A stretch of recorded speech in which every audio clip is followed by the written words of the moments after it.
I'm Jason Epperson. This is Parkography, and it's time for the latest in national park and public lands news. First up, the Trump administration plans to lay off another 2,000 employees from the Department of the Interior, including hundreds from the National Park Service, U.S. Fish and Wildlife Service, and Bureau of Land Management. A court filing in the Northern District of California posted October 20th revealed that 2,050 workers across 89 Interior Department units are slated for termination.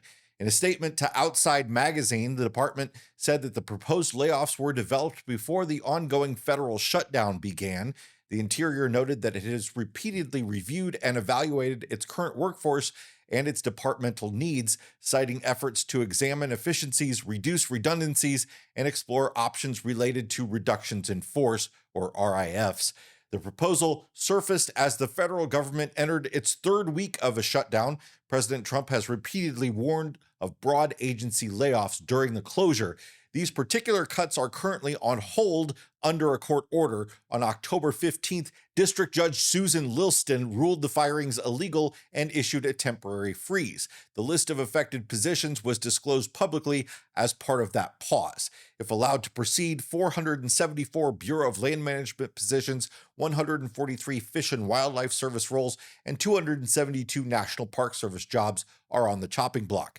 The U.S. Geological Survey would lose another 335, while 770 jobs would be eliminated from the Office of the Secretary. The U.S. Senate Agriculture Committee has advanced its bipartisan Fix Our Forests Act, a sweeping wildfire and forest management bill led by Senators Alex Padilla, John Curtis, John Hickenlooper, and Tim Sheehy, two Democrats and two Republicans. The legislation aims to reduce catastrophic wildfires, restore forest ecosystems, and streamline federal management processes across millions of acres of public land. Padilla called the bill, quote, real progress toward protecting Americans and our environment through forward-thinking practical wildfire solutions.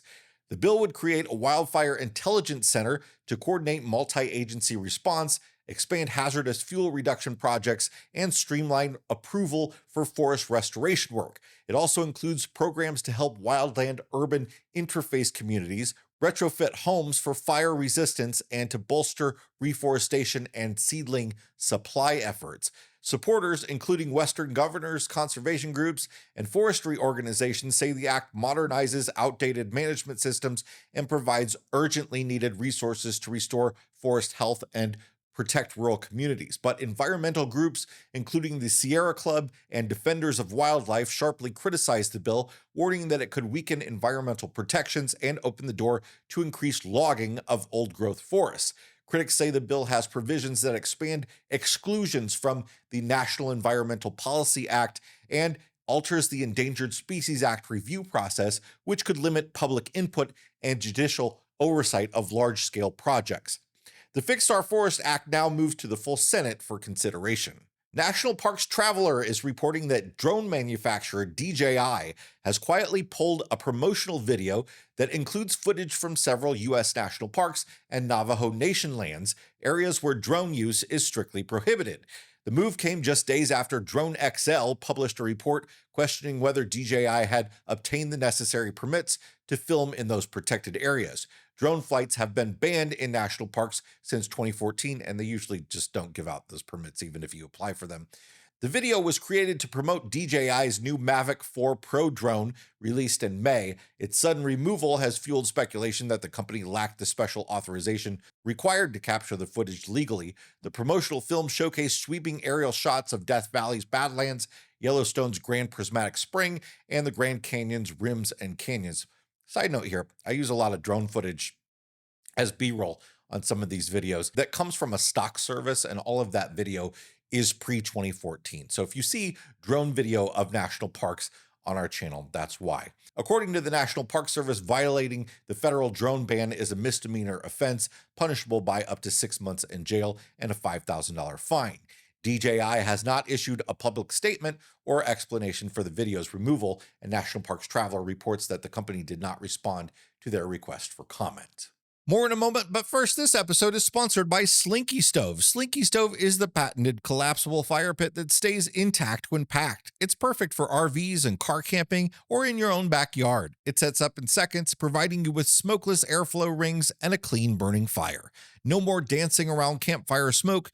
Inexpensive and packed with extras, the Slinky Stove offers a 3-level cooking system that gives you flexibility, whether it's morning coffee or evening campfire chili. And with contained ash, cleanup's quick, just the way it should be on public lands.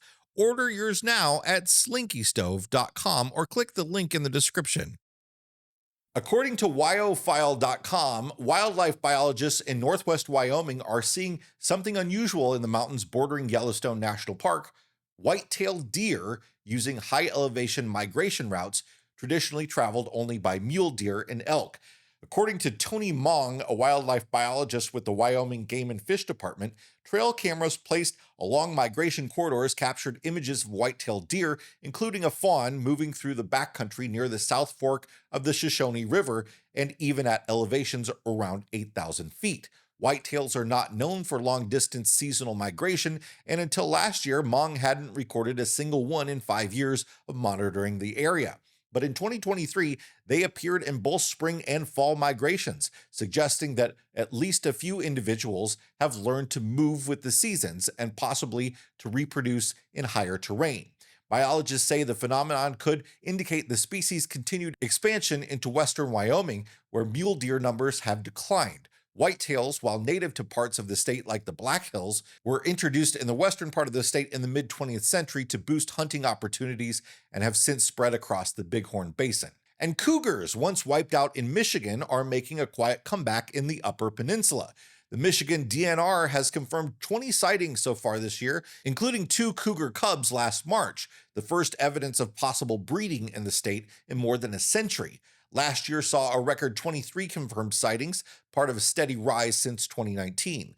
Biologists credit both more trail cameras and likely small increase in cougar numbers migrating from the Dakotas. Tennessee has officially added 2 new state parks to its system: Fiery Gizzard State Park and Head of the Crow State Park, both within an hour's drive of Chattanooga. Fiery Gizzard State Park protects the popular Fiery Gizzard Trail and surrounding forest in Grundy and Marion counties. The park features more than 20 miles of rugged trails with waterfalls, cliffs, and sweeping overlooks.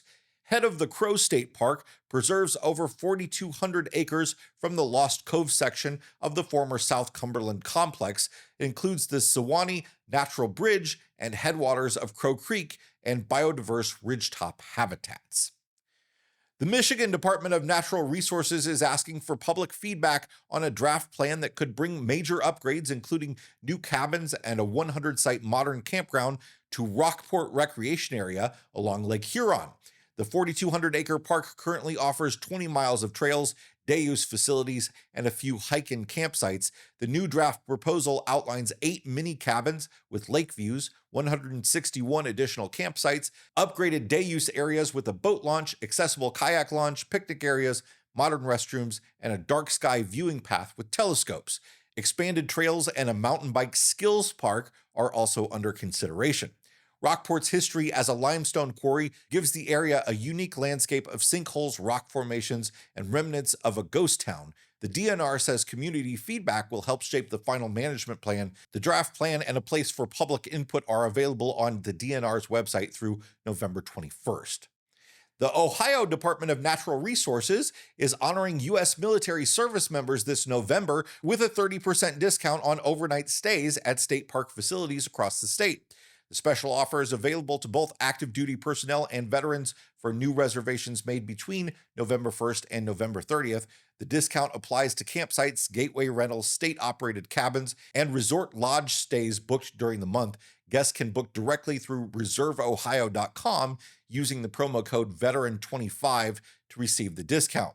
Separately, Great Ohio Lodges, operated by U.S. Hotels, is extending the same 30% discount to veterans and active duty members for lodge rooms and select cabins at its 9 locations.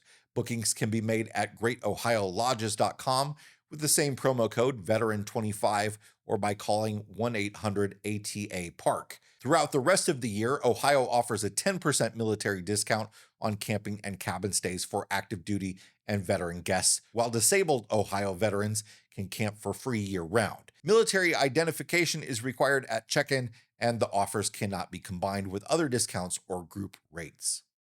California state parks, the California Arts Council, and Parks California have announced more than $2.6 million in new community grants through the Arts in California Parks Partnership, a statewide initiative bringing music, dance, storytelling, and visual art into parks across the state. The funding, part of a 4-year, $8 million program launched in 2024, supports local nonprofit, community, and tribal organizations in creating cultural and artistic experiences in outdoor spaces. Managed by Parks California, the program aims to make parks more welcoming and inclusive by connecting art, nature, and community. This is the second round of grants awarded under the initiative. This year, 30 organizations were selected from more than 200 applicants, with grants ranging from $28,000 to $150,000. Projects include large-scale performances, murals, exhibitions, and community-led programs that highlight California's cultural and ecological diversity. That's it for this National Park and Public Lands News Roundup. Thanks so much for being here. If you got something out of this episode, please subscribe, and we'll see you next time. Bye, everybody.